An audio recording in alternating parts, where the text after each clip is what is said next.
Good evening, ladies and gentlemen, and welcome to another episode of the Yankee Cowboy Podcast. I'm your host, Tim Wilkins, and tonight we're going to review the 8/17 episode of AEW Dynamite, live in Charleston, West Virginia, which was promoted as all about the Dragons. Dragons this, Dragons that, on HBO, Dragons all about the Ring of Honor, Game of Thrones, yada, yada, yada. Alright, this card was probably one of the weakest AEW Dynamite cards in quite a while, but if you can see right through it, you knew it was going to happen here, obviously. Let's go run down through the card here. Just a quick rundown of the card. It was, Brian Danielson versus Daniel Garcia, 2 out of 3 falls. Varsity Blondes versus the Gun Club. You had the Trios tournament match, which Andrade, Rush, and Dragon, I think Dragon Lee is the brother of Rush, versus the Young Bucks and a mystery partner. Toni Storm versus Kaitlyn King. And I think that was about it. And I'll say that this card was probably, like I said, the weakest AEW Dynamite card I've seen in a while. But there was no weakness in the open of the show. Of course, the hot open with JR, Taz, Tony Schiavone, and Excalibur on commentary. And of course, they open up with their darling, CM Punk, who walks out. What made me laugh the most was there was a big ass sign in the front row of the show that says "Cuddle with Huddle," and you can't miss the sign. It's like one of them big ass fat head signs. It's just as bad as Dave LaGreca's big head sign that you see those all the time at shows. But CM Punk came out and did a promo, which was very heel in style, but it's very much like CM Punk. He's unapologetically himself on every aspect of his wrestling promos. He kind of swerved a little bit and got us all back on track. He challenged Hangman Adam Page to a match, and then when Hangman didn't come out, he said, "Okay, that's all the bad stuff we got to get accomplished." And he worked on Jon Moxley, calling Moxley temporary, and he was ranked number 3. And what really made me laugh was when they finally hit Jon Moxley's music, CM Punk says, "Hey, I want to do Snow Angels till you get out here." And he's literally in the ring doing Snow Angels in the middle of the wrestling ring, waiting for Jon Moxley to do his walking entrance from all the way in the back through the crowd. And heck, even him singing Moxley's introduction was hilarious. I still don't understand Jon Moxley's draw. I don't understand Jon Moxley's swagger, walk. He's not Vince McMahon. He's not Conor McGregor. He's not Stone Cold Steve Austin. Why do you have to walk around like you don't know where you are? You stumble. You have a swagger that's fake. And Moxley kind of does a half-ass promo. And then they lead into a terrible fight scrum with security coming down to run him off. Which, honestly, would have worked if the security actually did their damn job. They were very hands-off. I'm not sure if they were indie guys that they hired to do it or what, but these guys got to show a little bit more, hey, oomph to break these guys up. They can't just, barely do it. They have to do it themselves. You have to show that there's a legit animosity there, and you have to show that the legit gripe there, and it's going to take a lot of people to get them off each other. So I just think that this terrible scrum fight sequence fought off, went to the back. They did a Powerhouse Hobbs promo against Ricky Starks. Good promo for Green Kid, not bad. Then they go into a match, the match that I really thought was going to be the main event, because it probably would have had more wrestling in it than what this match had. It was Daniel Garcia versus Brian Danielson at 2 out of 3 falls with Ricky the Dragon Steamboat as the guest timekeeper. and you had Jericho on commentary. I'm stunned that this match was the opening match in the show, and it wasn't like the opening, like hot open segment. It was the first match, like they curtain jerked them, and they could have put this as the main event, but they didn't. Or even in the middle of the show in the second hour, let them go 20 minutes, and then let them go into the trios match. It would have been a great second hour, but not the way they did it here. Jericho, I like him a lot. He was on commentary, but he literally just yells on commentary. That's all he does. And it's shocking that he does this every week in and week out, and they expect a different result for him on commentary. He doesn't add anything other than him yelling. Garcia gets the first fall with the same exact submission that he beat Danielson in their match about 3 weeks ago. And then Danielson gets the next two, both being submissions. So it's actually very good.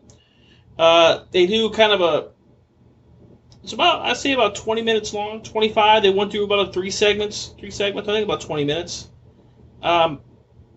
Danielson was waiting for Garcia to get up and give him a handshake, and then Jericho runs down and attacks him, and then Daniel Garcia tries to stop Jericho from beating him down, which tells me that they're going to lead into the Daniel Garcia Chris Jericho feud here sooner rather than later. Try to draw some money out of it. They cut from that segment to a Tony Schiavone promo with the tag team champions Swerve and Keith Lee defending the titles on Rampage to kind of promote the tag team titles being defended. I'm still kind of confused on why the Young Bucks took away or dropped the titles to Swerve and Lee when there was obviously a desire to do a third match with FTR, other than the fact that maybe they didn't want to do it at this time. Other than that, it just doesn't make a lot of sense on how they promoted that, but it makes sense. They're trying to draw rating in the Rampage there a little bit. Tony Nese was supposed to come out and do a match, then he got attacked by Moxley. After that, like I said, after that promo went to black and they went to the next segment, it was Tony Nese coming out through the entranceway, and he got attacked by Moxley. Punk comes out, and they started doing another shitty fight scene, and then he got Claudio Castagnoli, you got Wheeler Yuta out there. You got a bunch of guys out there just trying to hold people back, and it's starting to look like crap. It just looked like complete crap in the ring, and it's only getting worse. So, I don't see it being a worthwhile cause here. Just typical indie style. They fight off, as they would say. After that little fight sequence, yet again, they went to the Varsity Blondes versus the Gun Club, or the Ass Boys, as they say. And good old Don Stevens, a.k.a. Aubrey Edwards, is the referee on this one. It literally is a squash tag team fight with Griff Garrison getting the Colt 45 finish done to him in 1, 2, 3. Billy Gunn comes out and says, hey, you guys are doing a lot of work. Great job. And the Gun Club turns on their father, and then the Acclaim comes down to make the save. You heard me say that again. The Gun Club turns on their father, and the Acclaimed comes to make the save. I don't understand this storyline. I don't know where it's going, but it makes zero sense. And I don't even know where it's going to go to. It doesn't go to a tag team title fight. It doesn't go to anything. So, it's not good. It's terrible television. Alright. It goes from that segment, comes back from the commercial break. It goes, looks like Jungle Boy comes out to the ovation of the crowd. And he does about a 2-minute spiel on the microphone. And, he's calling out Christian Cage. Christian Cage finally comes out. And it really does a great heel promo. And then they finally get down to it where Cage nearly just gets beat down. And they do two, I would say, Les presses. They do two Les presses with some fake punches on the Christian. Christian rolls out of the ring, does a kind of a heel kick, low blow kick, and kind of continues on. And just beats down. It's a kind of a fight scene it's a hype for the pay-per-view here in a couple of weeks between Christian and Jungle Boy at All Out. And really, I think that match will be good for Jungle Boy, but please don't put Jungle Boy back on a microphone anytime soon. His promos need some serious work. He needs to go to some classes, needs to sit down and work on them. And, I know it's difficult on AEW television to get him on some promos, some mic work, but he really needs some work on his mic skills. Hopefully, Christian can help him along the way there, behind the scenes maybe, or something. I don't know, man. Like, it's definitely not a good situation on the mic work for Jungle Boy at all.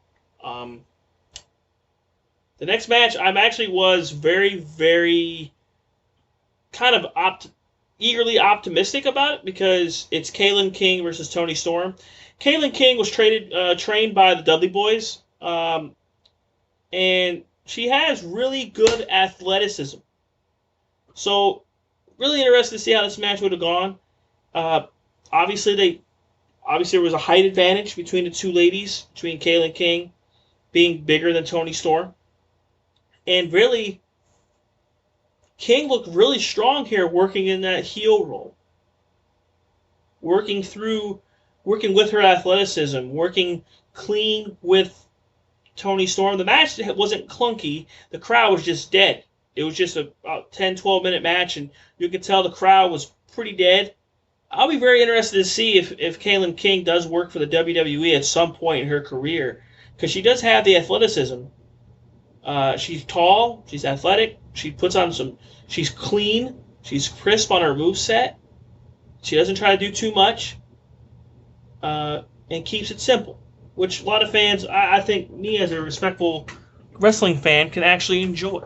It'll be interesting to see who she works with down the line to possibly get herself some more exposure on national television. But yeah, Toni Storm wins here, and they make the match official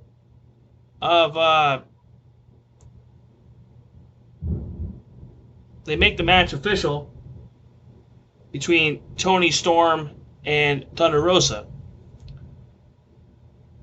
Ladies and gentlemen, the match that you've all been waiting for me to review is up next, and I really had to sit here and just not really get myself too far ahead of myself, and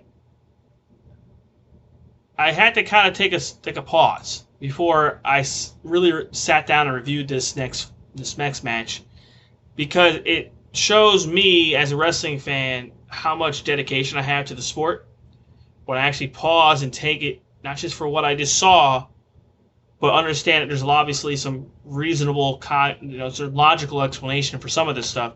But some of this stuff didn't have any logical explanation whatsoever. The next match I'm talking about is the Young Bucks and their mystery partner versus Andrade El Idolo, Rush, and Rush's brother, Dragon Lee. I want to make this abundantly clear. They dragged this shit out so damn long on Kenny Omega's return that I wasn't even interested to see Kenny Omega come out. His introduction by Justin Roberts was over a minute long. Yes, he came out wearing a compression shirt, some kind of shoulder apparatus on his shoulder. He barely worked. He probably worked about 4 minutes in that match. Total. And it was obviously the Young Bucks carrying that match. I'm not sure if Kenny's still working through some serious, maybe some soreness, some issues that are still there. But you can definitely tell Kenny Omega definitely had some ring rust because some of his own timing was off. He still did his prancing and his leg, his high knees before he ran. He did that. But some of his moves were still a little bit off on the timing, which tells me that he's still not quite ready in the ring, which hopefully he'll be able to work through some things in the near future to hopefully straighten that out. I'm not a hater of Kenny Omega. I want to make that abundantly clear to everybody. I just don't like some of the things, moveset that he does. The One-Winged Angel, probably one of the coolest moves to watch if you actually watch the technical side of the match. The technical part of the move. The way he lifts a guy, the way he literally puts him down, looks like he's landing on his head, but he's really not. He's landing on his shoulder. Looks like his trap. Really protects the guy. He does a really nice job. I don't think there's ever been a guy that's gotten hurt getting landed on the one-winged angel. So, I just think seriously that a lot of the things that we're going to talk about now in this kind of goes into the fact of why is AEW doing this trios championship tournament at all. This doesn't make a whole lot of sense to me. They have an extremely difficult time putting their title belts on national television on a consistent basis as it is. Between their Mid-Atlantic Championship, their Tag Team Championship, their TNT Championship, their TBS Championship.